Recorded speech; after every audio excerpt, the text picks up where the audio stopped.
Oui, normalement, en quelques secondes, on va être en direct, si tout va bien. Oui, voilà. Alors, bonsoir à tous et à toutes. Et bonjour ou bon après-midi pour ceux qui sont au Canada. Donc, aujourd'hui, on est on est super ravis d'avoir avec nous Samien. Je vais faire une petite introduction, mais je préfère après que toi, Samien, tu t'es introduit toi-même parce que je pense que tu vas le faire beaucoup mieux que moi. Moi, je dirais Sol on va parler avec un artiste qui a plusieurs talents. Tu fais de la musique, tu fais du rap, tu es photographe et donc des autres choses que tu vas nous raconter. Je pense qu'on va être plutôt concentré sur la musique, mais c'est juste pour dire que Samir, il fait plusieurs choses. Il est originaire d'un peuple autochtone du Canada et aussi tu vas nous expliquer tout ça. Et donc, bienvenue et merci beaucoup d'être avec nous ce soir ou cet après-midi. C'est gentil, merci, merci de l'invitation. Oui, alors, est-ce que pardon, j'ai eu un petit souci technique, mais ça va. Donc, c'est juste pour t'expliquer comment on va faire. Je voudrais bien qu'avant tout, tu nous racontes qu'est-ce que tu fais et, et surtout en parlant de la musique que tu composes. Et après, je vais te poser des questions. Comme je t'ai dit avant, j'ai passé l'après-midi à écouter ta musique, donc j'ai beaucoup de questions à te poser, mais aussi on va laisser un peu de la place, je pense qu'il est dans une demi-heure, ou aux questions du public, donc aux gens qui nous regardent. N'hésitez pas à nous poser des questions sur notre page Facebook parce qu'on va essayer de sélectionner des questions et de poser des questions, Samir, du public. Donc, si ça te va, Avec je te laisse. plaisir. Non, mais merci de l'invitation et tout. Comment décrire? C'est un peu une longue histoire. Je fais de la musique, oui, mais j'écris surtout de la poésie depuis 22 ans déjà. Donc, mais professionnellement, ouais, depuis 15 ans que je fais de la scène, que je fais des albums et tout. C'est sûr que c'est très engagé. Je pense que vous m'avez invité parce que, bon, il y a des propos qui sont très, comment dire, oui, c'est beaucoup sur le droit des Premières Nations, sur la reconnaissance des Premières Nations. La situation, elle est quand même très complexe dans notre pays. Au Canada, avec la loi sur les Indiens, toutes ces choses-là. Donc, moi, j'ai grandi au Québec, dans une petite communauté amérindienne. Ma mère est amérindienne, mon père était québécois. Donc, je suis le parfait métissage de ce qui représente bien ce qui représente bien notre pays finalement. Et voilà, donc, mais à travers les textes, à travers la musique, je pense que c'est toujours je le fais toujours de façon consciente, de façon à ce que les Premières Nations se fassent entendre, à ce que notre histoire soit racontée de notre point de vue aussi. Je pense que dans notre pays, on se fait raconter notre histoire par la colonie, par les colonisateurs, par les vainqueurs, si on peut dire ça comme ça. Et puis, il y a un peu, on est peut-être dans un moment aussi de l'histoire de notre pays où est-ce que les Premières Nations, on a le devoir aujourd'hui de raconter notre histoire. Et malheureusement, elle est mal enseignée, elle est mal... euh, peut-être qu'on ne fait pas les choses dans le bon ordre. Et là où est-ce que j'aime apporter mon point de vue, c'est où est-ce que l'histoire commence. Et est-ce que l'histoire commence au début des colonies ou est-ce que l'histoire commence avec, avec nous-mêmes, en fait, qui sommes les racines même de notre propre pays. Donc, je pense que ça résume bien un peu ce pourquoi je fais du rap, ce pourquoi j'ai choisi de faire de la musique pour me faire entendre. Ah, c'est trop intéressant ce que tu dis sur la manière d'apprendre l'histoire. Et parce que nous, comme je ne sais pas si tu sais, mais on a une campagne sur la décolonisation en général. On parle soit de la décolonisation de l'éducation aussi, soit de la décolonisation des autres sujets.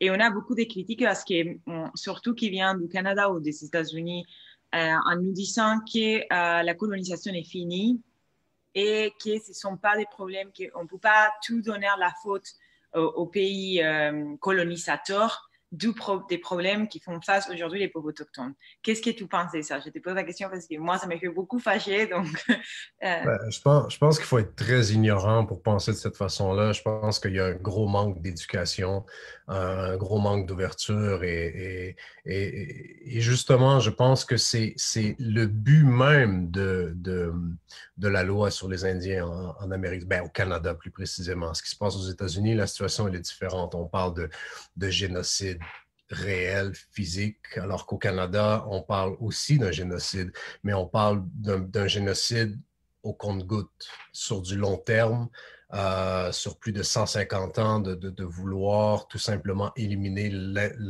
l'Amérindien à l'intérieur même des enfants, de l'être humain. Donc, cette situation-là, elle est toujours active. C'est ce que les gens oublient de... Il y a un gros point qu'on oublie aussi de mentionner au Canada, c'est évidemment la loi sur les Indiens.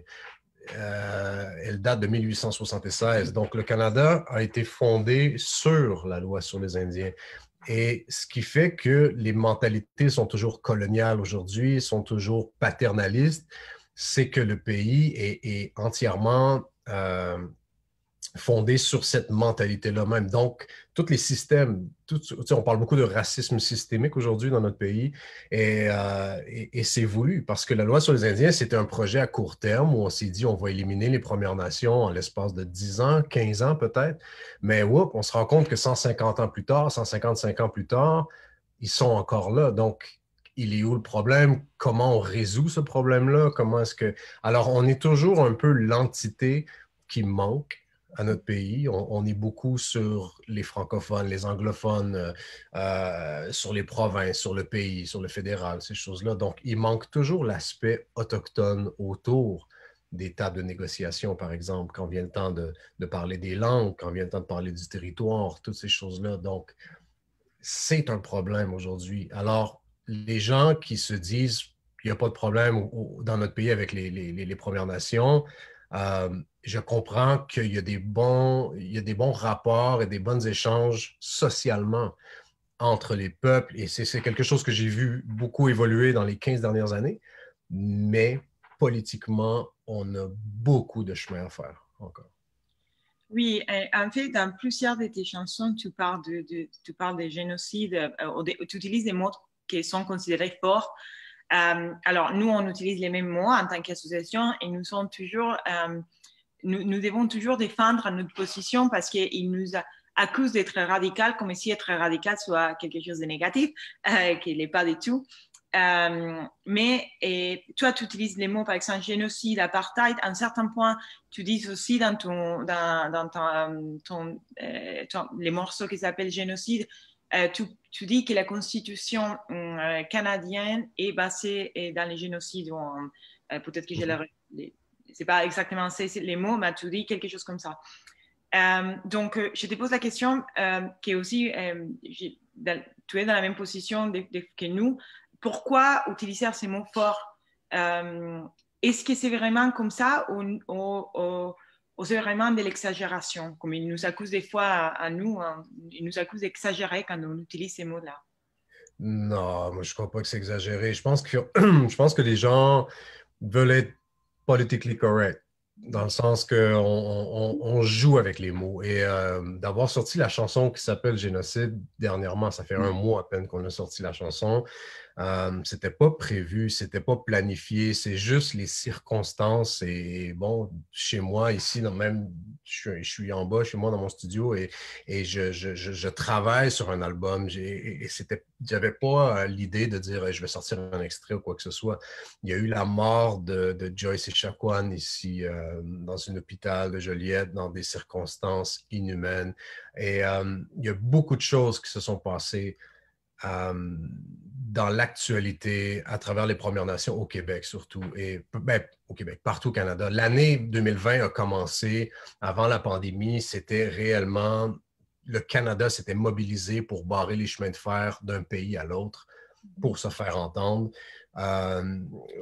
pour des revendications territoriales, des revendications et dans les derniers mois, dans les dernières semaines, il y avait toute cette cette grosse vague où est-ce que les gens avaient peur de nommer les choses. On a un premier ministre au Québec et au Canada, c'est différent parce qu'au Canada, il reconnaît le racisme systémique. Mais au Québec, notre premier ministre refuse d'admettre qu'il y a du racisme systémique, alors que la loi sur les Indiens, elle est basée, elle est surtout créée pour créer un racisme systémique. C'est les institutions, c'est la Constitution canadienne, elle est paternaliste, elle est coloniale. Donc ça, c'est toujours en vigueur et c'est toujours dans nos mentalités, dans les systèmes de santé, dans les systèmes d'éducation et tout. Donc, pour moi, j'avais déjà écrit les paroles de cette chanson-là, mais je n'avais pas de titre encore. Et je me suis dit, écoutez, vous êtes des politiciens, vous êtes très gênants à regarder en ce moment et vous avez peur de dire les vraies choses.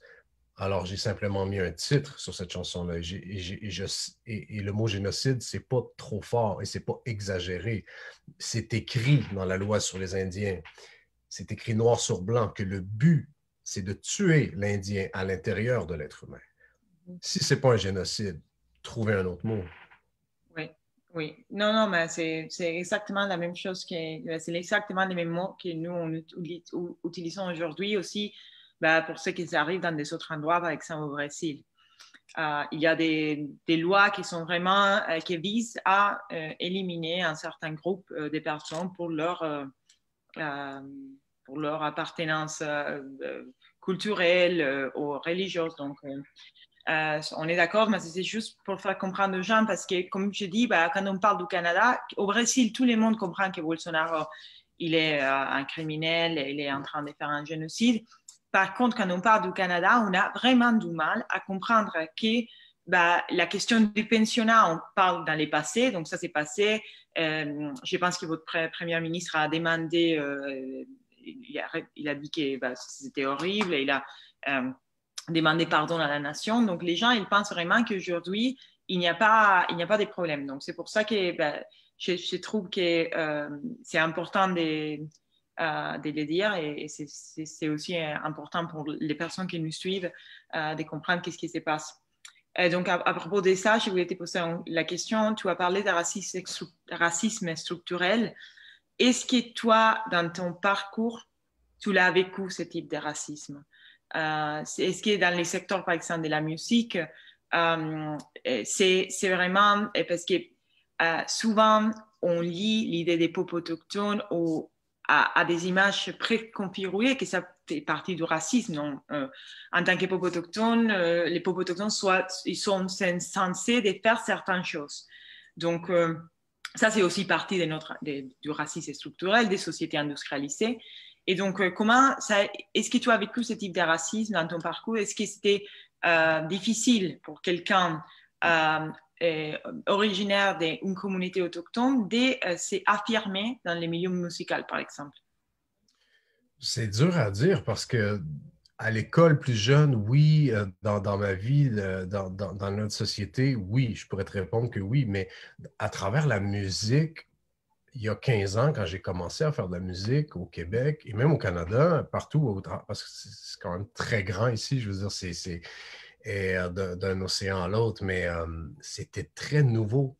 Je suis arrivé avec un premier album où je rappais aussi en français, mais aussi dans la langue Anishinaabe-Mohin. Donc, un MC qui arrive puis qui se met à rapper dans une langue autochtone, ça s'était jamais vraiment fait à travers le hip-hop, à travers le rap.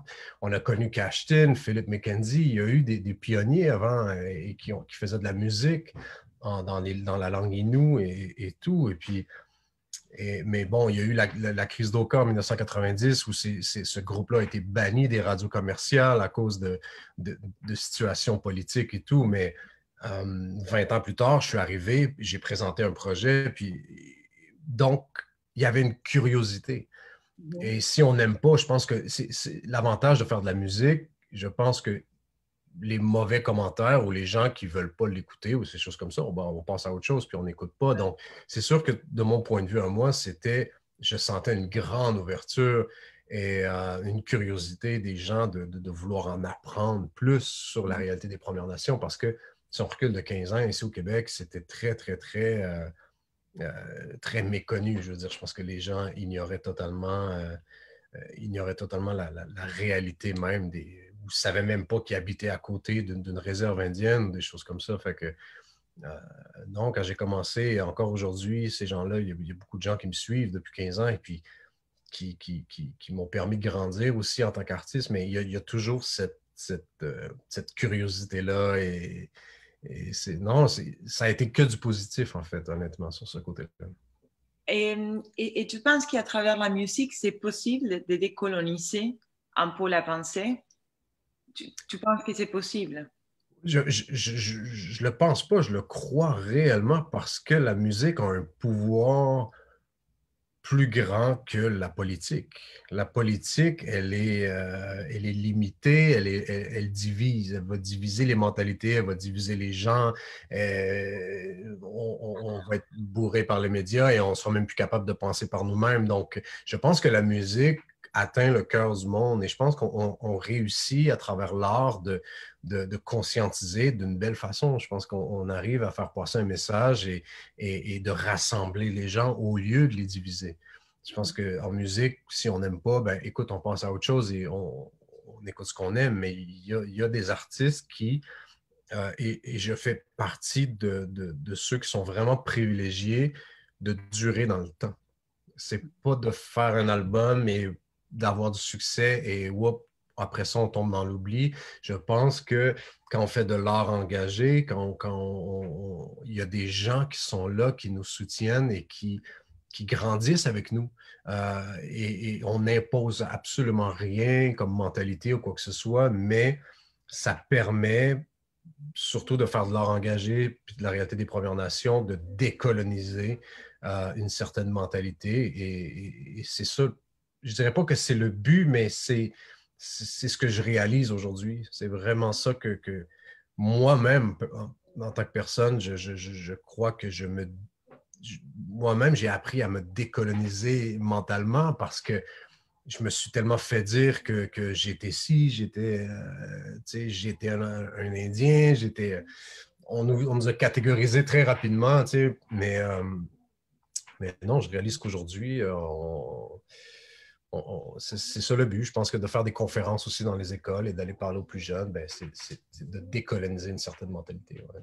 Et tu remarques qu'il y a une demande, pas seulement des gens autochtones, aussi des gens qui sont pas autochtones pour découvrir cette passé colonial et cette présence et les présents violents du Canada, où tu penses qu'il y a quand même un négationnisme un peu sur la situation au Canada? Ben, il va toujours avoir un peu des deux, mais je pense que socialement, les gens font beaucoup de chemin. Il y a beaucoup d'efforts aujourd'hui. Il y a beaucoup de belles initiatives qui existent aujourd'hui. Quand je pense à Wapikoni Mobile, quand je pense à Idle No More, quand je pense il y a des mouvements aujourd'hui qui mobilisent pas seulement les Premières Nations, mais beaucoup de Québécois, de Canadiens, de non-autochtones qui viennent qui viennent nous appuyer que ce soit dans les manifestations, que ce soit dans toutes sortes de choses. Puis, et ça compte. Pour nous, c'est super important. Et la situation j'ai eu le privilège d'aller à l'ONU il y a quelques années à New York, à l'instance permanente des Premières Nations. Et quand on se compare, on se console aussi. Puis, il y a des situations à travers le monde où il faut prendre exemple. Et il y a des situations où est-ce qu'on réalise à quel point c'est quand même pas si pire. On peut avoir on peut que améliorer notre sort. Et voilà, si on regarde le Brésil, par exemple, c'est fascinant parce que au mois de décembre, juste avant que Bolsonaro tombe en place, j'étais avec les peuples Guarani au Brésil, je suis allé à Sao Paulo dans leur communauté aussi et en Amazonie. Et il y a des gens qui nous parlaient de leur situation, mais pour eux, c'était un génocide à venir. Et ça faisait peur, ça faisait mal de dire, écoute, vous sentez quelque chose qui s'en vient et versus quelque chose que nous, on a vécu il y a plusieurs années. Il y a des situations comme ça à travers le monde qui qui met beaucoup de choses en perspective et qui font que toutes les Premières Nations à travers le globe, des fois, on a juste envie de se mobiliser et de dire, écoutez, on existe encore, on est encore là, on n'est pas disparu et on est une richesse. On est les racines de notre propre pays, que ce soit au Brésil, que ce soit ici, que ce soit en Afrique, partout. Il y a cette beauté-là et parfois, je pense que c'est important de revenir à ces racines pour découvrir d'où on vient, qui on est et qu'est-ce qu'on a envie de créer comme société aujourd'hui. Oui, et cette question de la résistance, pour moi, c'est vraiment au niveau personnel, la question peut-être pour moi plus importante que les peuples autochtones, quelque chose que nous, on peut apprendre d'eux parce que c'est depuis des générations que les gens disent bah, les peuples autochtones ils vont disparaître. Et par contre, ce qui démontre les faits, les mouvements qu'ils ont aujourd'hui, c'est qu'eux, ils ne vont pas disparaître. Et l'idée aussi, que c'est vraiment aussi lié au racisme structurel, que les peuples autochtones, pour être peuple autochtone, doivent respecter un certain imaginaire que nous, on a d'eux. Et donc, c'est difficile pour les gens d'imaginer que quelqu'un issu d'un peuple autochtone peut faire de l'art, peut devenir, je ne sais pas, un médecin. C'est vraiment difficile. C'est comme si, pour la majorité des personnes, pour le public, ça veut dire qu'ils ne sont pas autochtones du tout. Et c'est une des choses qui aussi m'a fait beaucoup fâcher, qui c'est aussi beaucoup intéressant pour moi, la question de l'identité. Et donc, j'ai beaucoup remarqué, par exemple, dans les vidéos de génocide, la représentation que la vidéo il fait d'une partie des peuples autochtones. Je ne sais pas si on peut parler de ça. On n'a pas beaucoup de temps. Je pense que peut-être la dernière question de ma part. Après, il faut laisser la question au public. Qu'est-ce que tu peux me dire de la vidéo? Parce que dans la vidéo, on voit des peuples autochtones qui sont habillés comme nous, on attend d'eux, mais en même temps, il y a toi qui chante un rap. Je ne sais pas si c'est du rap, si c'est correct ma définition. Bien sûr, oui. Très bien, parce que moi, je suis un peu perdue. Et donc, et ça montre ça démontre clairement qu'être autochtone, ça ne veut pas dire une chose seule. Donc, je voulais te poser la question si tu pouvais me dire quelque chose de plus de la vidéo, de la manière de représenter. Ben, nous, on est très moderne. Je veux dire, je travaille avec la technologie. Je m'installe ici dans un studio. Je veux dire, on se parle via Zoom en ce moment. On traverse les continents grâce à la technologie, puis on est capable de se parler en direct. Je veux dire, on n'est plus à vivre dans un tipi, à s'envoyer des signaux de fumée, à porter des plumes et tout. Les gens s'imaginent ça, mais c'est un couple d'amis pour moi qui dansent dans le vidéoclip Génocide et sont comme toi et moi en ce moment. C'est juste que pour eux, ils font les danses traditionnelles dans les powwows ici au Canada. Donc, notre culture, elle est toujours vivante. Mais ça veut pas. On n'a plus le mode de vie d'il y a 150 ans ou il y a 500 ans. Non, on n'est plus. Et même il y a 500 ans, les gens n'étaient pas habillés comme ça. C'était pour des cérémonies, c'était pour des mariages, c'était pour. Que ce soit, tu sais, il y a tout l'aspect culturel ne veut pas dire que les gens étaient habillés avec des plumes et des choses comme ça. Au contraire, c'était toujours un aspect, même à l'époque, c'était un aspect où est-ce que c'était dans un cadre d'une fête, où est-ce que les gens s'habillaient de façon, avec les régalias qu'on appelle. Et donc, non, pour nous, on ne vit plus dans des tipis. Mon arrière-grand-mère a vécu dans les tipis.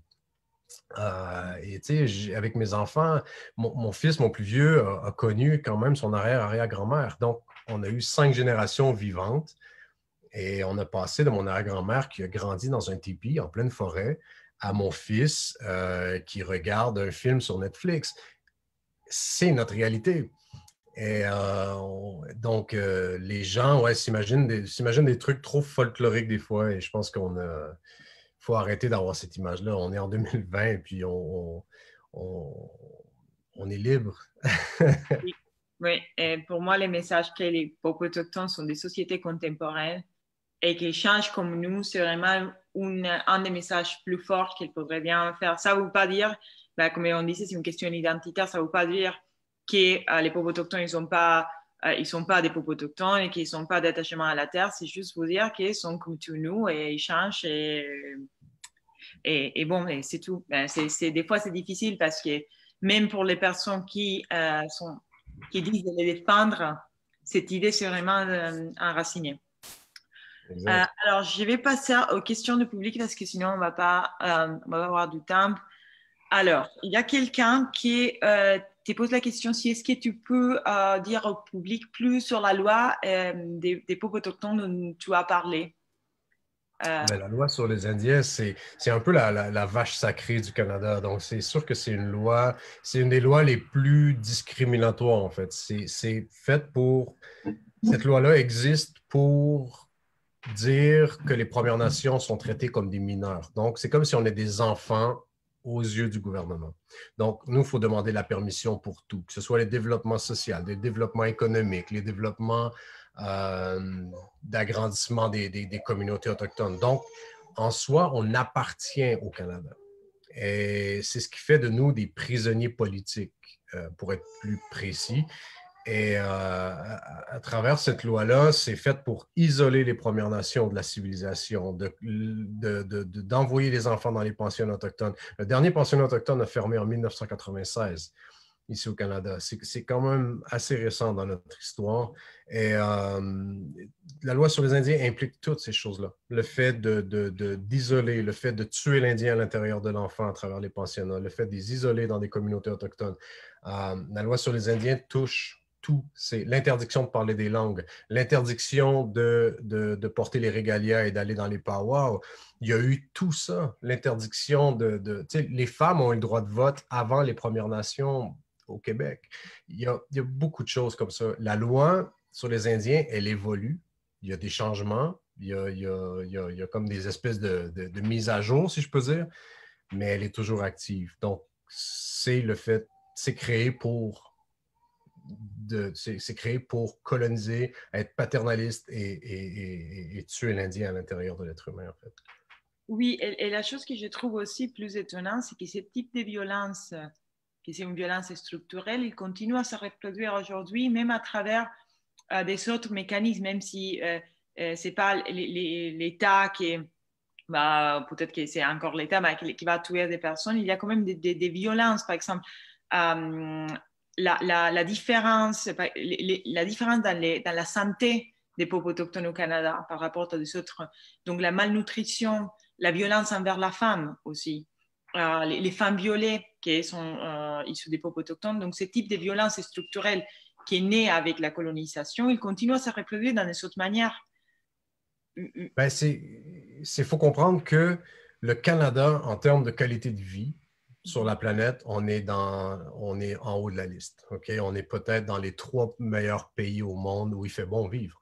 Et quand on regarde les réserves indiennes à l'intérieur même du Canada, on est classé, je crois, 72e, ce qui est comparable à les pays du tiers-monde. Donc, oui, la malnutrition, ces choses-là, le fait d'être isolé dans le Grand Nord, le fait de ne pas avoir accès à de l'eau potable. Il y a encore plus de 50 communautés autochtones aujourd'hui, à l'heure où on se parle, qu'il n'y a pas d'eau potable, d'eau courante. Donc, les enfants, tout le monde, les aînés boivent de l'eau contaminée. Les enfants naissent avec des malformations, meurent de cancer, boivent du mercure, donc ces choses-là. Et la situation, elle est comparable au tiers-monde. C'est quand même ironique en 2020 d'être dans un des meilleurs pays en termes de qualité de vie, en termes de lacs et de rivières et de meilleure eau au monde, mais que les Premières Nations de notre pays n'aient pas accès à ces richesses naturelles-là.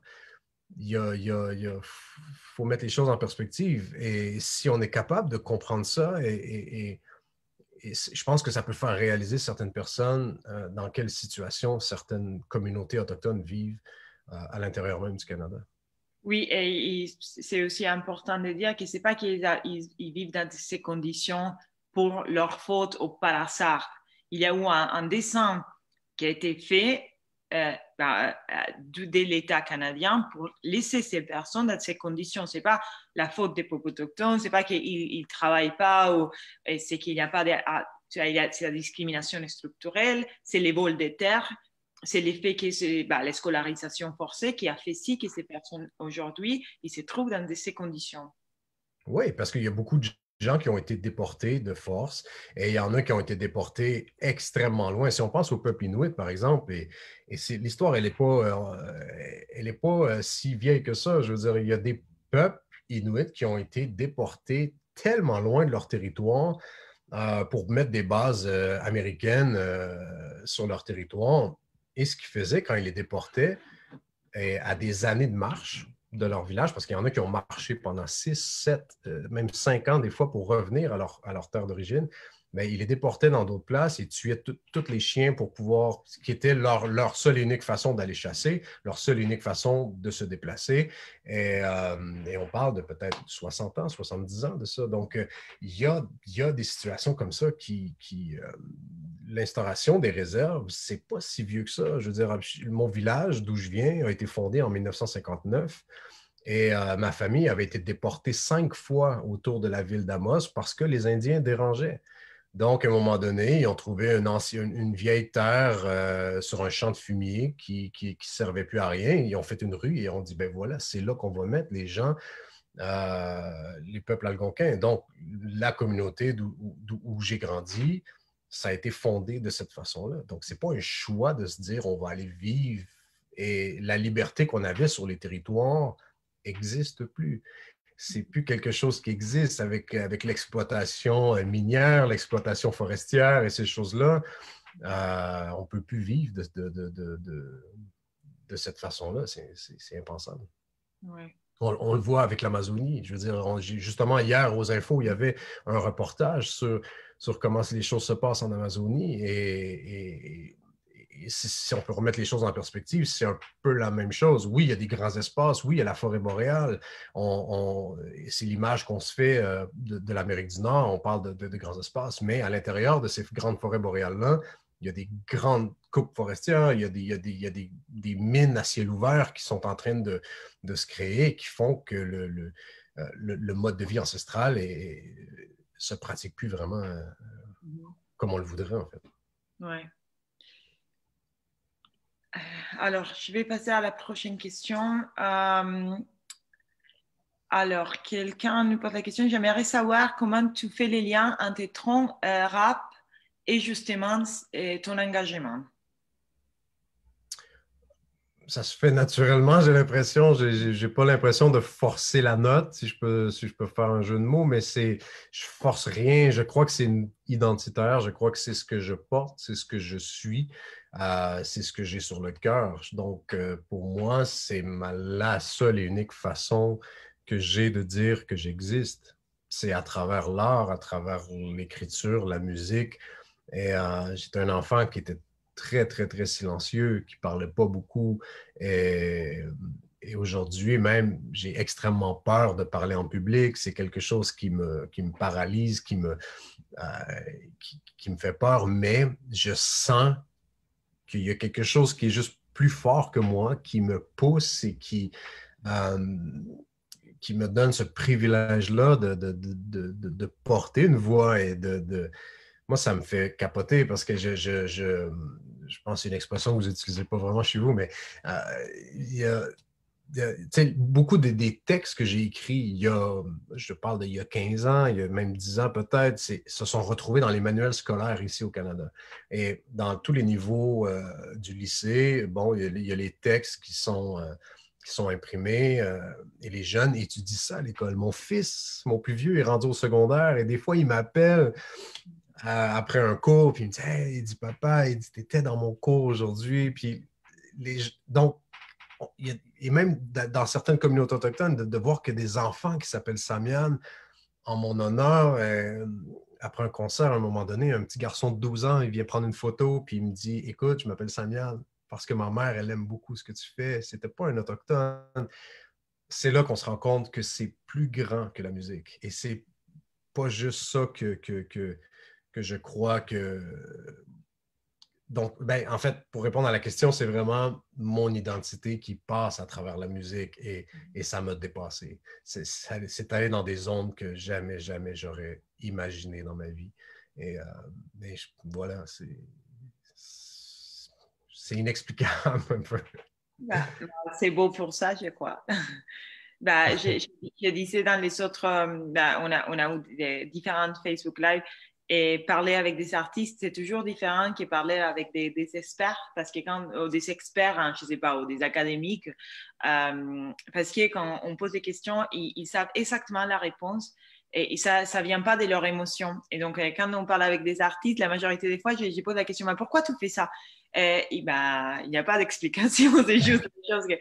Et, et au début, moi, je me disais, bah, je ne sais pas quoi, quelle question poser. Bah, en fait, c'est beau, c'est pour ça, c'est différent, c'est un approche. Mais Bah, je pense que le cerveau, il y a deux hémisphères qui ne travaillent pas de la même façon. Je pense que c'est justement quand c'est trop académique ou c'est très carré, c'est très rationnel, c'est très. Alors que je pense que faire de l'art, c'est juste de.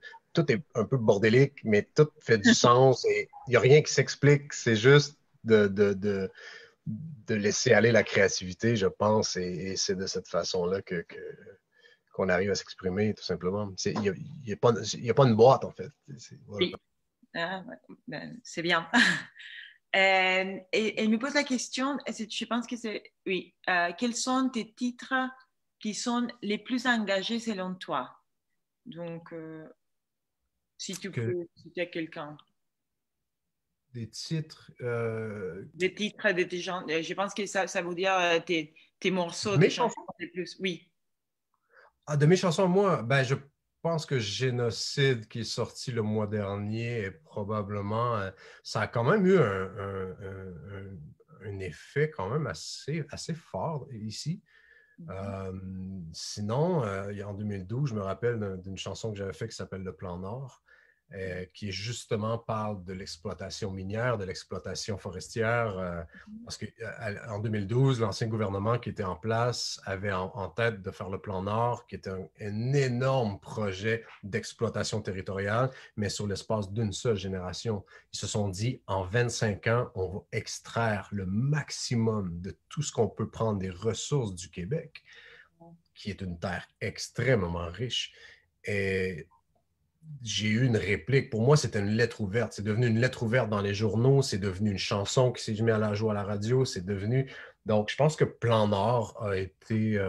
Et c'est ce texte-là aussi qui s'est. C'est fou parce que ce texte-là s'est retrouvé dans un manuel d'histoire de secondaire 4 et c'est un jeune dans le métro à Montréal qui est venu me voir et me dit, c'est drôle de te croiser parce qu'il dit, notre examen de fin d'année était sur toi à l'école. Et déjà là, j'étais sans mots et il m'a montré son manuel d'histoire et il y avait ma face et il y avait le texte sur le plan Nord. Et juste pas à ma gauche, parce que je ne peux pas dire ça, mais dans le livre d'histoire, à gauche, c'était la photo de Barack Obama avec un de ses discours. Et à droite, il y avait la photo de Martin Luther King avec un de ses discours. Et Wow. ça parlait oui, de l'art engagé, mais de comment on peut changer les choses avec des discours engagés, avec de l'art engagé. Ouais. J'ai pas dormi ce soir-là. Ouais, je Et, crois. j'ai encore ce flash-là va me rester dans ma tête, dans le cœur toute ma vie, je pense, parce que et voilà, je pense que ce texte-là a été encore une fois tellement plus loin que ce que j'avais sur le cœur. Oui. Et voilà. Ouais. Ah oui, ben, je suis contente aussi pour, j'imagine, pour les peuples autochtones. Il ne faut pas oublier comme tu l'as bien dit, la dernière pensionnat a été fermée il y a 34 ans. Donc, et là, toi, tes textes, ils sont sur les manuels de l'école. Donc, c'est quand même un truc énorme. C'est C'est vraiment, oui. c'est fou. Je me rappelle d'une fois où ça fait 8 ans, à cause que j'ai certains textes dans les manuels scolaires, ben, on m'invite à faire des conférences dans les écoles.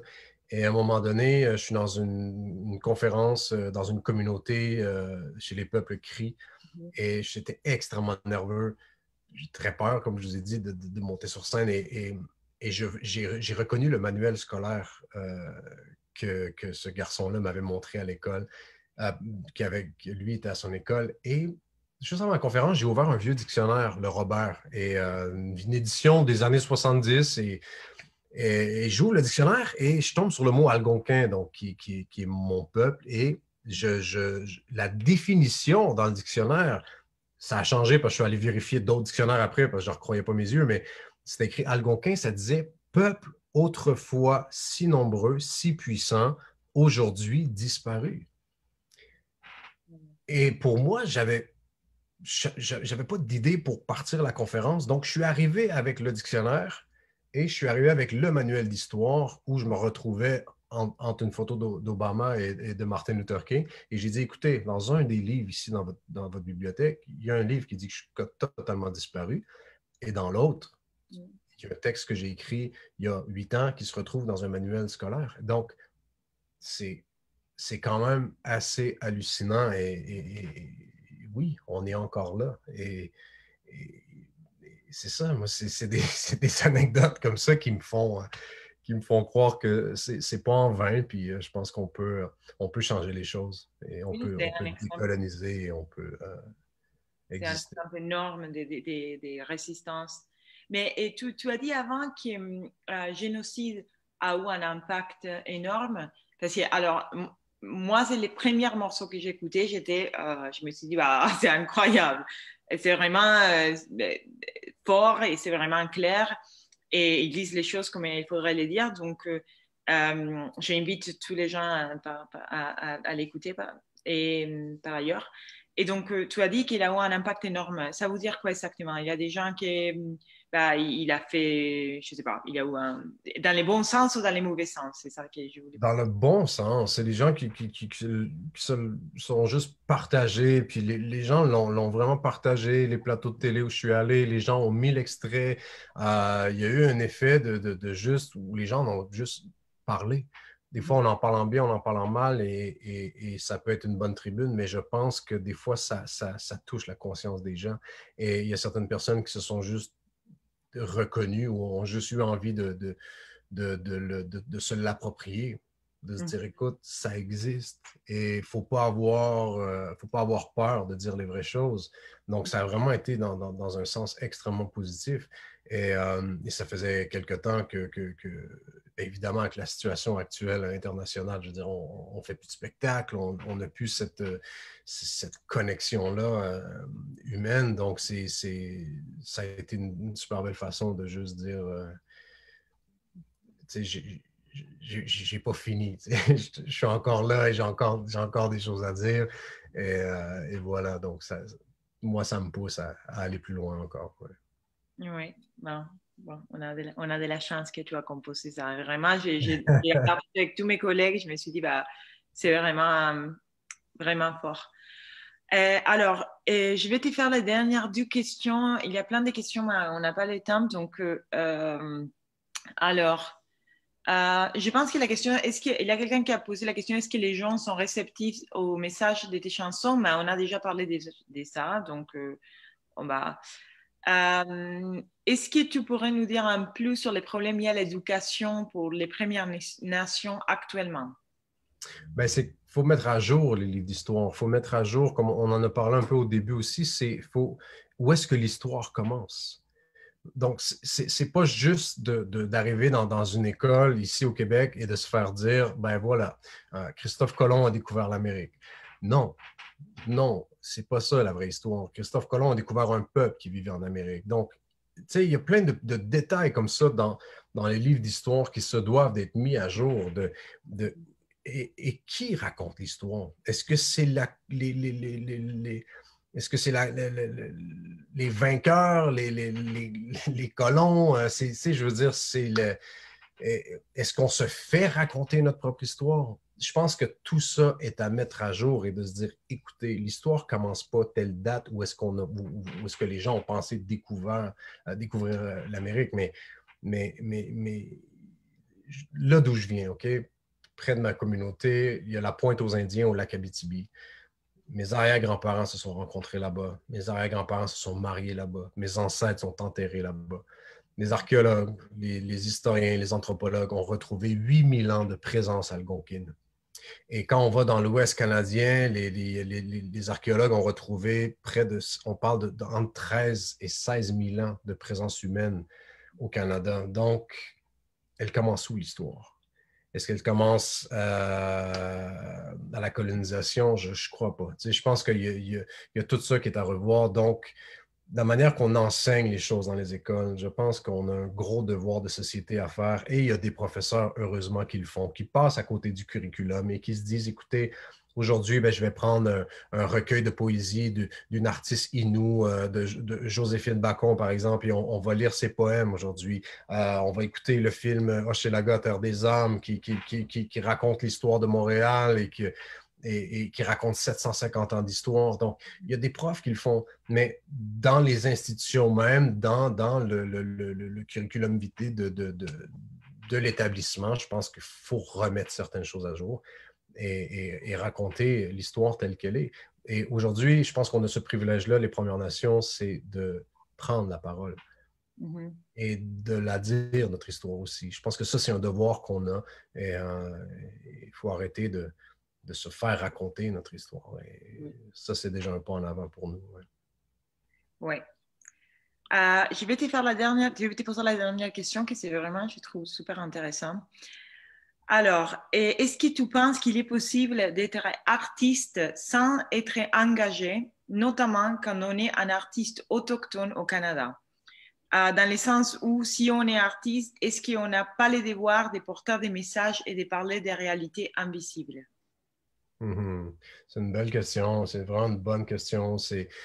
Oui, c'est possible. Il y en a plein. Il y en a plein qui le font. Je pense à mon ami Florent Volant. Je pense à Cashtin à l'époque, à Philippe McKenzie. Il y a une génération d'artistes aujourd'hui qui chantent, qui parlent de leur identité, qui parlent du territoire, qui parlent de plein de belles choses et qu'il y en a plein d'autres aussi qui font de l'art tellement moderne, qui font de la musique tellement urbaine, tellement...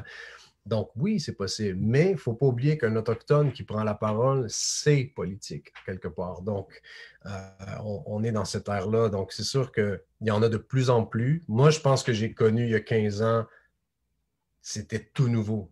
Il n'y en avait pas, en fait. Il y avait eu Cashtin dans les années 80. Je suis arrivé avec un album, il y avait Ilisapi, qui est une artiste inuit. On était trois à représenter un peu l'ensemble des Premières Nations ici au Québec. Mais sinon, aujourd'hui, il y a une nouvelle génération d'artistes, 15 ans plus tard, qui justement prend la parole et qui peuvent faire de l'art sans nécessairement être engagés. Moi, c'est une mission.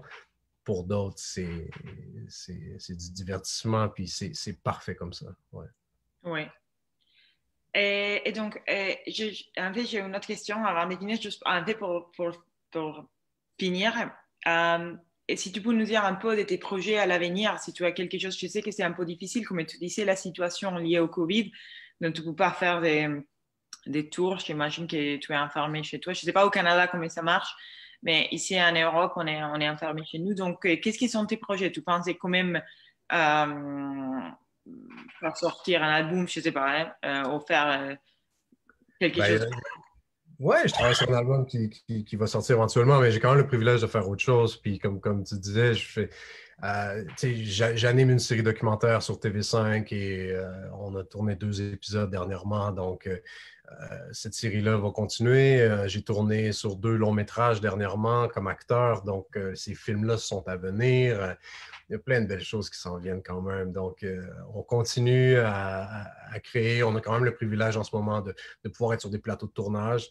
Il y a des conférences qui continuent à se faire et voilà. Donc, c'est plus comme animateur, comme acteur aussi. Je pense qu'il y a des super nouveaux projets qui sont à venir et le prochain album qui est le 5e que je suis en train de travailler ici en bas à la maison. Puis, c'est un privilège. Ouais.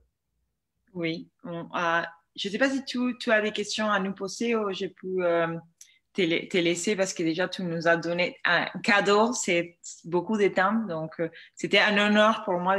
J'ai beaucoup appris, je dois dire. C'était vraiment super. Je ne sais pas si tu as des questions ou tu veux dire quelque chose d'autre. Ben, moi, je veux juste vous dire que c'est génial ce que vous faites. Je pense que je suis allé voir la plateforme sur laquelle vous agissez, puis de voir qu'il y en a en Europe, il y a des gens au Brésil, il y a des gens un peu partout à travers le monde, et de voir que des gens qui qui se battent pour un monde meilleur, qui avancent dans le bon sens. Et ça donne foi, tu sais, ça donne foi en l'humanité. On réalise à quel point on n'est pas seul dans ce combat-là. Et même qu'il y a de voir que des gens de l'autre bord de l'Atlantique se disent, écoute, le droit des Premières Nations, c'est précieux. Et ça fait chaud au cœur, ça fait du bien. Et merci à toute votre équipe. Merci de m'avoir invité, mais surtout merci de faire ce que vous faites. Et je vais continuer de vous suivre. Et merci à tous ceux aussi qui étaient là. C'est vraiment très, très apprécié d'avoir passé un moment ensemble, tout le monde. Ben, merci beaucoup. Vraiment, je pense que tout le monde ici qui nous écoute a beaucoup aimé et on a beaucoup de choses à apprendre et on a appris beaucoup de choses grâce à toi aujourd'hui. Donc, et bon courage pour ce que tu fais, c'est super important. Je vais continuer à faire écouter Génocide à tout le monde que je connais. Donc, bon courage dans tes projets et bon après-midi, j'imagine. Yes, merci beaucoup, c'est gentil. Au revoir. À bientôt, bye bye.